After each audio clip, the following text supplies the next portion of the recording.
വീടിനടുത്തുള്ള മാതള നാരങ്ങയുടെ ചെടിയിൽ നിന്ന് കുറച്ച് പൂവും കായൊക്കെ പറിച്ചു കൊണ്ടുവന്ന് അതിൻ്റെ പൂവിട്ട് നല്ലൊരു ചായ ഉണ്ടാക്കി. ചെറിയൊരു കളർ ചേഞ്ച് വരുമെങ്കിലും ഒരു കഷ്ണം ശർക്കര ഇട്ടിട്ടാണ് ഉണ്ടാക്കിയത്. നല്ല വാസനയാണ് കേട്ടോ. ഒരു ചെറിയ പുള്ളിയും മധുരവും ഒക്കെയാണ്, നല്ല ടേസ്റ്റാണ്.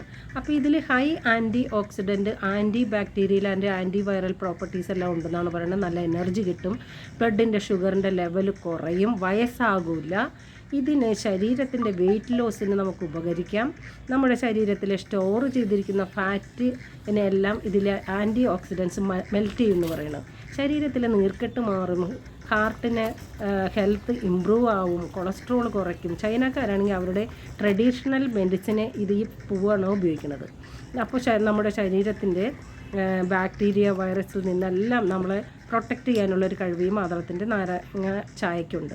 അപ്പോൾ ഈ ചായ നമ്മൾ ഉണ്ടാക്കി പറ്റിയാൽ കുടിക്കുക. ഇനി ഇതിൻ്റെ ഉണങ്ങിയ പൂവും നമുക്ക് ലഭ്യമാണ് കേട്ടോ.